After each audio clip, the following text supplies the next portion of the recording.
नहीं तो देखिए, वर्स्ट इज ओवर कहना थोड़ा डेफिनेटली मैं कहूंगा कि जल्दबाजी होगी।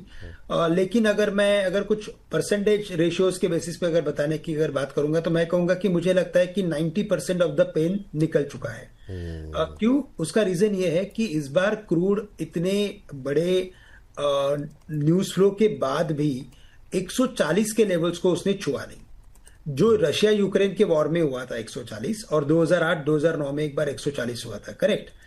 इस बार यूएस और ईरान इतने बड़े दिग्गज इकोनॉमीज में जब बड़ा वॉर हुआ है और इतनी सारी कंट्रीज इसमें इन्वॉल्व हो गई, उसके बावजूद क्रूड 120 के करीब था। और अभी तो जैसे सीज फायर की न्यूज आ गई तो $95-96 के करीब आ गया है। तो मुझे लगता है सबसे जो इंपॉर्टेंट सेंटर पॉइंट था इस पर्टिकुलर इवेंट का, वो था क्रूड।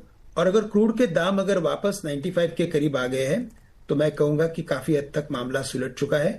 $95 के क्रूड के दाम एकदम से $80 हो जाएंगे, ये अभी कहना मुश्किल है। वो जल्दी से नहीं होंगे क्योंकि अभी भी स्ट्रेट ऑफ हॉर्मुज के लिए बहुत सारी बातचीत होगी और उसी के बेसिस पे डिपेंड होगा। लेकिन मैं कहूंगा कि $95 का भी रहना क्रूड का, वो भी मुझे लगता है कि काफी हद तक ऐसी इकोनॉमीज के लिए जो मैक्सिमम क्रूड इंपोर्ट करती है, उनके लिए मैं कहूंगा कि ये काफी हद तक अच्छा न्यूज है।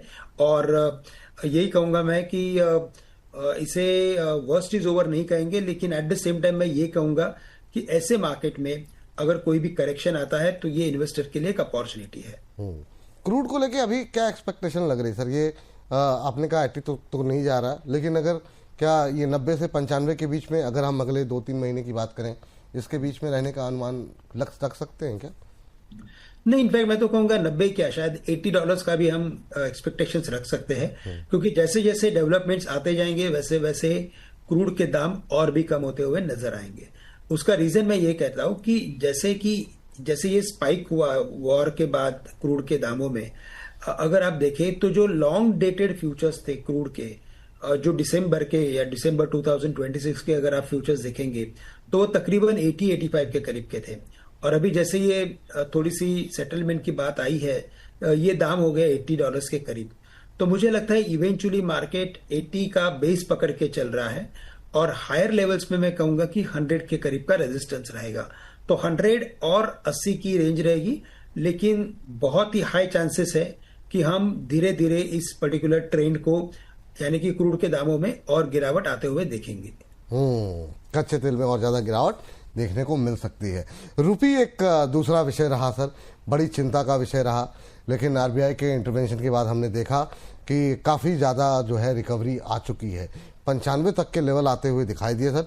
एक समय तो लगा कि आरबीआई की तरफ से जो भी कैलकुलेशन की गई थी जीडीपी ग्रोथ अनुमान को लेकर के, इन्फ्लेशन, सब कुछ मतलब ऐसा लगा कि पलटता हुआ दिखाई दे रहा है। रुपी का अप्रिसिएशन कैसे देख रहे हैं आप? और जब 95 तक गया था तो आप लोग को भी घबराहट हुई थी क्या सर? नहीं, बिल्कुल एक्चुअली घबराहट थी, क्योंकि 95 के लेवल्स के करीब आ चुका था करेंसी। और एक्चुअली सिनेरियो ऐसा बना था उस वक्त कि डॉलर के कंपैरिजन में बाकी करेंसी स्ट्रांग हो रही थी, लेकिन हमारी करेंसी डॉलर के कंपैरिजन, डॉलर तो वैसे वीक हो ही रहा था, लेकिन उसमें हम लोग और वीक हो रहे थे। तो वो डबल इम्पैक्ट था और इसी वजह से एफआईएस की भी हमने बड़ी सेलिंग आते हुए देखी। तो 95 के करीब आने के बाद जो गवर्नमेंट ने मेजर्स लिए हैं, वो क्लियरली इंडिकेट करता है कि काफी अच्छे मेजर्स लिए। बिकॉज ऑफ दैट इतनी बड़ी एप्रिसिएशन हमने शॉर्ट टर्म में आते हुए देखी, क्योंकि 95 से 92 हाफ होना एक बड़ी बात है। और मुझे लगता है कि ये ग्रेजुअली और थोड़ा इसे सहारा मिल सकता है। तो शायद पॉसिबिलिटी है कि हम 91 हाफ के करीब करेंसी को आते हुए देख सकते हैं। और मोस्ट ऑफ द टाइम मैंने देखा है कि जहां पे भी प्रॉब्लम्स बढ़ते हैं वहां पे अपनी गवर्नमेंट काफी एक्टिव हो जाती है और वो कोई ना कोई हल लेके आई जाती है। तो इस बार भी उसने एक अच्छा सॉल्यूशन लाया हुआ है और मुझे लगता है कि इसका बेनिफिट आने वाले हफ्तों में और भी देखने मिलेगा। चलिए ठीक सर। तीसरा जो बड़ा कंसर्न अब निकल करके आ रहा है सर, कच्चे तेल, वॉर और रुपए के बाद, वो है कि अब आने वाले जो रिजल्ट्स हमारे हैं उसको लेकर के हम अलग अलग सेक्टर्स पे जाएं बातचीत करने के लिए। उससे पहले क्या कुछ एक्सपेक्टेशन है आपकी? हालांकि ये जो अभी कुछ घटनाक्रम हुआ है युद्ध को लेकर के, बहुत लोग कह रहे हैं कि इसके इफेक्ट जो है वो आने वाले समय में काफ़ी लंबे समय तक रहेंगे, क्योंकि बहुत सारे जो डिसरप्शन हुआ है उसका असर नतीजों पे पड़ेगा। इस क्वार्टर पे नहीं तो अगले क्वार्टर पे पड़ेगा। आप की एक्सपेक्टेशन Q4 को लेकर के क्या है? अभी टीसीएस से रिजल्ट की शुरुआत तो हो चुकी है। बिल्कुल, तो देखिए वैसे टीसीएस के नंबर्स अगर देखें तो काफी हद तक ठीक ठाक थे। कोई बड़ा डिसअपॉइंटमेंट नहीं था। और इसी एक्सपेक्टेशंस के साथ हम सोच रहे थे कि नंबर्स आ सकते हैं, उसी एक्सपेक्टेशंस में नंबर आए हैं। अगर आप Q4 के बाकी के अपडेट्स अगर आप देखेंगे बैंक्स की तरफ से, तो वो काफी हद तक मैं कहूंगा कि उत्साहजनक थे। और इसके अलावा अगर आप जो कॉर्पोरेट अपना कंजम्पशन से रिलेटेड जो कंपनीज है जैसे कि ट्रेंड, डिमार्ट, उन लोगों से जो Q4 के अपडेट्स आए वो भी काफी अच्छे थे, उसमें वॉल्यूम ग्रोथ भी देखने मिला है। इसका मतलब ये है कि जो गवर्नमेंट ने पिछले साल जो भी रेट रैशनलाइजेशन और टैक्स को कम किया था, इंटरेस्ट रेट को कम किया था, उसका बेनिफिट धीरे धीरे नंबर्स में देखने को मिल रहा है। तो ये अच्छी बात है। वैसे भी Q4 के नतीजे काफी अच्छे एक्सपेक्टेड थे। हमें लगता है कि थोड़ा सा और यानी कि थोड़ी सी शायद इसमें डिसअपॉइंटमेंट आ सकती है, बट मोर और लेस एक्सपेक्टेशंस के करीब नंबर्स Q4 के हो सकते हैं। लेकिन अभी क्या हो गया है कि बिकॉज ऑफ दिस वॉर और क्रूड के दामों में जो एक एक्सेप्शनल रैली हो गई, हमारी भी करेंसी जो 95 94 के करीब आके रुक गई है, उसके बेसिस पे हमें लगता है कि उसका जो इम्पैक्ट रहेगा वो Q1 में दिखाई देगा। तो Q1 FY27 में उसका दिखाई देगा। इसीलिए इस पर्टिकुलर क्वार्टरली नंबर्स में सबसे इंपॉर्टेंट बात यह रहेगी कि मैनेजमेंट और या हर एक कंपनी अपने कंपनी का गाइडेंस कैसे दे रही है, या तो कमेंट्री क्या कर रही है, कॉन्फ्रेंस कॉल कैसे अटेंड कर रही है। आई थिंक वो चीजें काफी इंपॉर्टेंट रहेगी। और Q1 में हमें लगता है कि इसका ये वॉर का इम्पैक्ट Q1 में दिखाई देगा। तो इसी वजह से थोड़ा जो मैं कहूंगा ना कि जो उत्साह रहेगा वो थोड़ा कम रहेगा। तो चौथी तिमाही के नतीजे वो एक्सपेक्टेशन के आसपास रह सकते हैं, एक्सपेक्टेशन से कुछ जगहों पे बेटर रह सकते हैं, लेकिन Q1 के जो नंबर होंगे, नेक्स्ट क्वार्टर के जो नंबर होंगे, वहां प्रेशर देखने को मिल सकता है, जिस तरीके से ये डिसरप्शन एक तरीके से देखने को मिला है युद्ध की वजह से। अब सर आगे बढ़ते हैं और तमाम सारे सेक्टर्स को और आपके कुछ एक पसंदीदा अगर शेयर हों तो उस पे बारे में बातचीत करेंगे, लेकिन शुरुआत करेंगे आईटी के साथ ही, क्योंकि आईटी के रिजल्ट से का अभी हम लोग जिक्र कर रहे हैं, नतीजों का आगाज हो चुका है। टीसीएस के रिजल्ट जैसा आपने कहा उम्मीद के मुताबिक रहे, लेकिन चूंकि एक रैली आ चुकी थी तो एक प्रॉफिट बुकिंग देखने को मिली है। एआई के नंबर अच्छे रहे, ओवरऑल नंबर एक्सपेक्टेड लाइन पर ही रहे। क्या एक्सपेक्टेशन है बाकी आईटी कंपनियों से, और आईटी कंपनियों को लेकर के अभी स्ट्रेटजी होनी क्या चाहिए? क्या इन्फोसिस, विप्रो जैसी कंपनियों पे थोड़ा थोड़ा अपने पोर्टफोलियो में अब रखना चाहिए या अवॉइड लिस्ट में है आपकी? आप क्या सजेशन देंगे आईटी को लेकर के? तो देखिए वैसे आईटी में क्या है ना कि आईटी में बिकॉज ऑफ एआई और एआई की जो मैं कहूंगा कि ओवरऑल खपत है, या तो पकड़ लेते हैं कि जो एक एक्सपेक्टेशंस बनते जा रहे हैं एआई बिजनेस से, उस कंपैरिजन में मुझे लगता है कि जो सर्विसेज कंपनीज है उनमें उतना ग्रोथ नहीं दिखाई देगा। और इसी वजह से ऐसा लग रहा है कि ग्रोथ कंसर्न्स रहेंगे।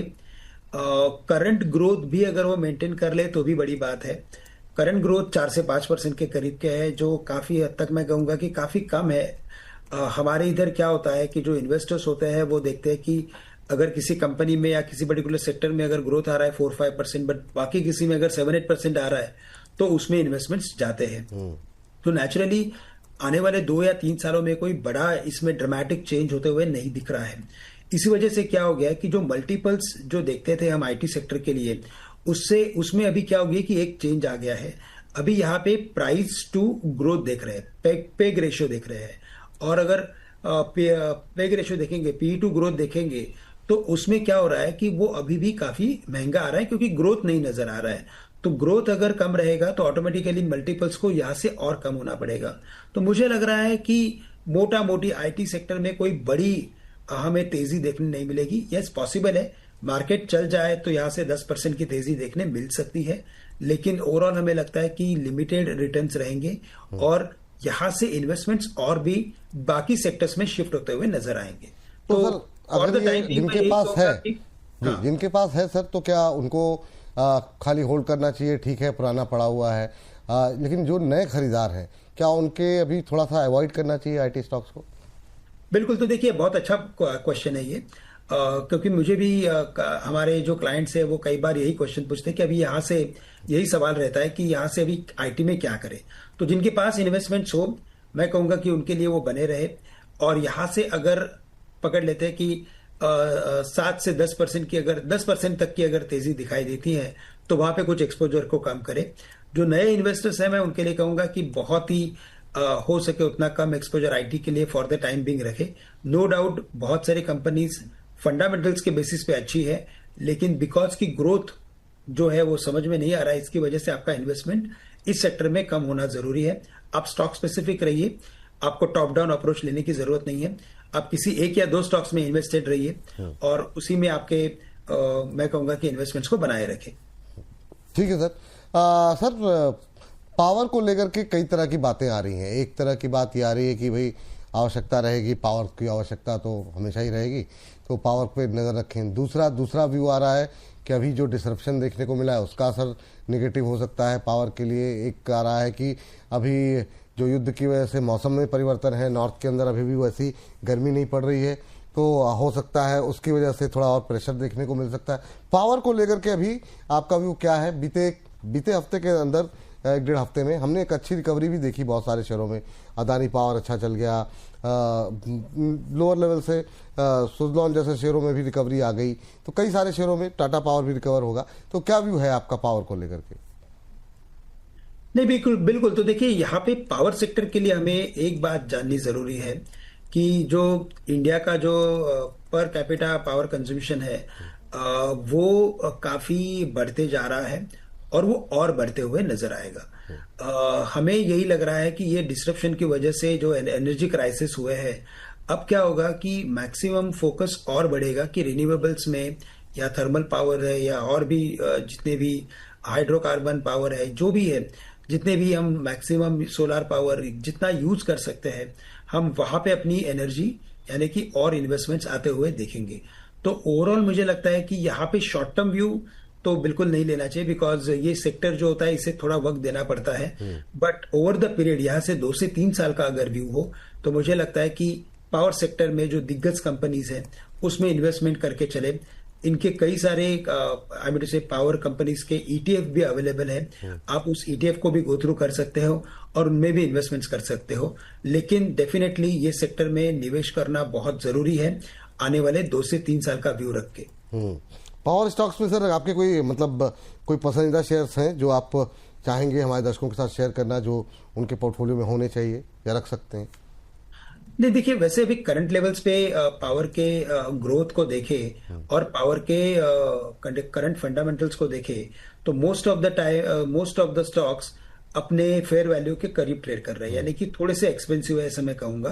क्योंकि इनमें भी ग्रोथ जो होता है वो ग्रोथ हमें एज्यूम करना पड़ता है कि आगे जाके कंजम्पशन और बढ़ेगा, वो रियल में बढ़ना भी उतना ही जरूरी होता है। तो ओवरऑल हमें लगता है कि अभी करंट लेवल पे अगर आप इन्वेस्ट कर रहे हो तो 2 से 3 साल का अगर व्यू रखते हो तो डेफिनेटली कुछ एक स्टॉक्स अच्छे लगते हैं, जैसे कि वारी एनर्जी है, उसे फोकस में रखना चाहिए। साथ ही साथ एनटीपीसी हमें अच्छा लग रहा है।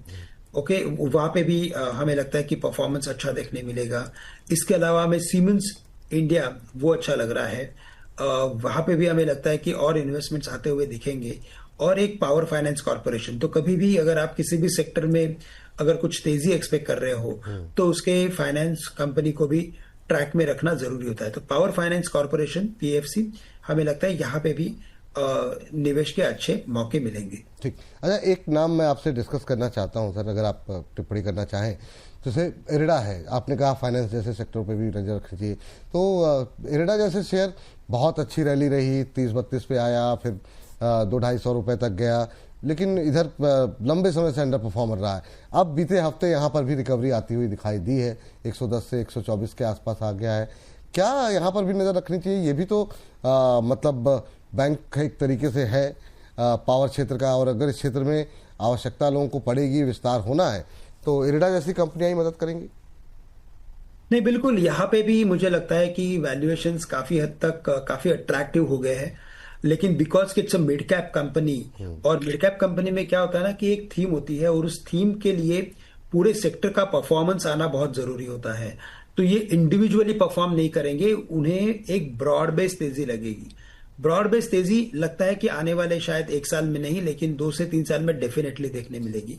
तो इरेडा में भी हमें लगता है कि बिल्कुल करंट लेवल से इन्वेस्टमेंट्स किए जा सकते हैं, लेकिन नजरिया लंबी अवधि का होना बहुत जरूरी है। लंबी अवधि का नजरिया होना बहुत जरूरी है। ये बात हो गई पावर को लेकर के। 2 से 3 साल का नजरिया रखें। कुछ चुनिंदा शेयर बताए गए हैं, आपकी स्क्रीन पर लगातार चल रहे हैं। वारी एनर्जी, सीमेंस, एनटीपीसी, पीएफसी जैसे शेयर अच्छे लग रहे हैं। सर, एक सेक्टर ने जो सबसे ज्यादा अंडर परफॉर्म किया पिछले 2 साल में वो है रेलवे। काफी अच्छी शानदार रैली के बाद ये चला नहीं सर, और आज भी हमारे पास डेली बेसिस पे भर भर के सवाल आते हैं। लोग अभी तक बेचे नहीं हैं, लोगों के शेयर आधे हो गए हैं। अभी पिछले हफ्ते थोड़ी सी रिकवरी जरूर देखने को मिली, बीच बीच में कुछ राहत की सांस आती है, लेकिन जैसे लोगों को लगता है कि अब शायद हमारे लेवल आएंगे, उससे पहले ही फिर टूटने शुरू हो जाते हैं। आपकी एक्सपेक्टेशन क्या है? जो लोग अभी तक वेट कर रहे हैं, क्या उन्हें वेट करना भी चाहिए या नहीं? एक सवाल। दूसरा, क्या यहाँ पर एवरेजिंग का वक्त आ गया है? आपका व्यू क्या है अभी रेलवेज को लेकर के? क्या अभी ठंडे बस्ते में चला गया ये सेक्टर? तो देखिए, ठंडे बस्ते में तो नहीं जाएगा। कोई ना कोई डेफिनेटली डेवलपमेंट्स आते रहेंगे। बट क्या हो गया है कि because of this crude prices जो $70 के करीब थे, वो $95-90 के करीब आ चुके हैं। तो उसका जो इम्पैक्ट है वो करंट अकाउंट डेफिसिट पे पड़ेगा। और इसकी वजह से क्या होगा कि जो गवर्नमेंट कैपेक्स कर रहा है उसे काफी सोच समझ के कैपेक्स करना पड़ेगा। तो उसकी जो प्रायोरिटीज रहेगी, उसको पावर में जाना है, डिफेंस में जाना है, या रेलवे के लिए खर्चा करना है, अब वो एक ओवरऑल डिसीजन गवर्नमेंट के पास रहेगा। और वो कैसे डिसाइड करते हैं, किसको प्रायोरिटी देते हैं, उसके ऊपर सब डिपेंड करेगा। तो मुझे फॉर द टाइम बिंग यही लग रहा है कि रेलवे के लिए ऑन इमीडिएट बेसिस और स्पेंडिंग करना गवर्नमेंट के लिए थोड़ा आसान नहीं है। तो यही वजह से मैं ये कहूंगा कि इसमें अगर आपके पास इन्वेस्टमेंट्स अगर है तो आप बने रहे, क्योंकि स्टॉक्स काफी करेक्ट हो चुके हैं। इनफैक्ट मैं कहूंगा कि थोड़े ज्यादा ही करेक्ट हो चुके हैं। और अगर कोई पॉजिटिव रीजन अगर बनता है तो इसमें रिबाउंड भी हमें इक्वली शार्प देखने मिलेगा। लेकिन प्रीवियस लेवल्स आ जाएंगे ऑन इमीडिएट बेसिस, वो नहीं लगता है। तो थोड़ा वक्त डेफिनेटली लगेगा। एट द सेम टाइम कि बिकॉज ऑफ अनसर्टेनिटी है कैपेक्स से रिलेटेड और एग्जीक्यूशन से रिलेटेड, तो मुझे लगता है कि यहाँ पे एवरेजेस भी करना एडवाइजेबल नहीं है। तो फॉर द टाइम बिंग मैं कहूंगा कि इसमें आप बने रहें, लेकिन एवरेज ना करें। नई खरीदारी से बचें, है ना सर? नई खरीदारी से बचें, बिल्कुल। ठीक। तो रेलवे स्टॉक्स में अभी अंडर परफॉर्मेंस बनी रहेगी, नई खरीदारी से बचें, ये नजरिया है जिनके पास है। और जब आप इतने समय से होल्ड कर रहे हैं तो अभी होल्ड करके रखें। कोई ना कोई पॉजिटिव खबर आएगी, जैसे इस तरफ ध्यान जाएगा तो दोबारा जो है यहाँ पर रैली शुरू हो जाएगी। हालांकि बीते एक हफ्ते में एक रिकवरी जो है वो देखने को मिली ही है। रेलवे के बाद सर वो हम लोगों का फेवरेट थीम बन गई है डिफेंस को लेकर के। बड़े सवाल रहते हैं लोगों के, और ये थीम जैसे जैसे जब खत्म होने वाली होती है फिर से कोई बूस्टर आ जाता है और फिर से ये रडार पे आ जाते हैं। क्या व्यू है सर अभी डिफेंस को लेकर के? दुनिया भर के अंदर जिस तरीके का माहौल देखने को मिल रहा है, ऐसे में अगर अगले 1-2 साल का नजरिया हो तो क्या डिफेंस पे नजर रखनी चाहिए? आपकी कंपनी कोटक का अभी क्या व्यू लेके चल रहे हैं? क्या आप लोग यहाँ पे पॉजिटिव हैं या महंगे लग रहे हैं? क्या व्यू है सर डिफेंस को लेकर के? तो देखिए, वैसे डिफेंस अगर इन टर्म्स ऑफ वैल्यूएशंस देखें तो डेफिनेटली महंगे लग रहे हैं। उसका रीजन यही है कि इनकी जो ऑर्डर्स होती है वो ऑर्डर्स एग्जीक्यूशन के ऊपर ही इनका ओवरऑल प्रॉफिट कैलकुलेट होता है और उसी के बेसिस पे वैल्यूएशंस बनते हैं। तो अभी तक ऑर्डर्स तो डेफिनेटली इन लोगों के पास है, लेकिन इनका एग्जीक्यूशन कैसे होगा, क्या होगा, उसके ऊपर कई सारे सवाल है। और इसी वजह से हमें लगता है कि अभी भी इनके वैल्यूएशंस काफी एक्सपेंसिव है। तो आपको यानी कि इन्वेस्ट अगर करना है तो लंबी अवधि का नजरिया रखें। देखो, एक बात बहुत ही क्लियरली नजर आती है कि ये जो जियोपॉलिटिकल टेंशंस बार बार निकल के आ रहे हैं, उसकी वजह से क्या होगा कि हर एक कंट्री अपने डिफेंस एक्सपेंडिचर को बढ़ाने की कोशिश कर रही है। और हमें भी लगता है कि हमारे लिए भी एटलीस्ट यहाँ पे और सेल्फ सफिशिएंट होना बहुत जरूरी है।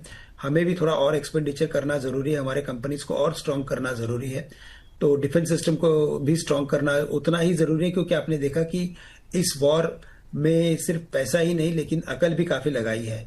तो ऐसे केस में हमें लगता है कि हमें इसका काफी अच्छा कॉम्बिनेशन करना पड़ेगा। और आने वाले समय में हमें लगता है कि कुछ सेक्टर्स जो गवर्नमेंट के प्रायोरिटी में रहेंगे उसमें डिफेंस की होने की शक्यता बहुत हाई है। तो हमें लगता है कि डिफेंस में करंट लेवल से भी अगर खरीदना है तो बिल्कुल खरीद सकते हैं, कुछ एक या दो स्टॉक्स में इन्वेस्ट करें, आपको पूरा बास्केट लेने की जरूरत नहीं है। बट अगर आपको पूरे बास्केट में अगर इन्वेस्ट करना है, समझ में नहीं आ रहा है कि मैं किस में इन्वेस्ट करूं, तो आप इसके जो ETF अवेलेबल है मार्केट्स में, आप उसमें भी इन्वेस्ट कर सकते हैं। लेकिन स्टॉक्स में इन्वेस्ट करना है तो मैं कहूंगा कि हमारी प्रीफर्ड चॉइस भारत इलेक्ट्रॉनिक्स रहेंगी with a view of next 2 to 3 years. ठीक, तो आपकी प्रेफर्ड चॉइस BL डिफेंस में एक ही है ना सर अभी? हाँ, अभी for the time being Bharat electronics है, और उसमें भी हमारा व्यू कम से कम 2 साल से 3 साल का है। चलिए ठीक है, तो डिफेंस में BL सबसे बेहतर दिखाई दे रहा है और इसी ने सबसे ज़्यादा रेजिलियंस दिखाया भी है, और ये लगातार जो है 400 सवा 400 के ऊपर जो है वो बना हुआ है, 450 के आसपास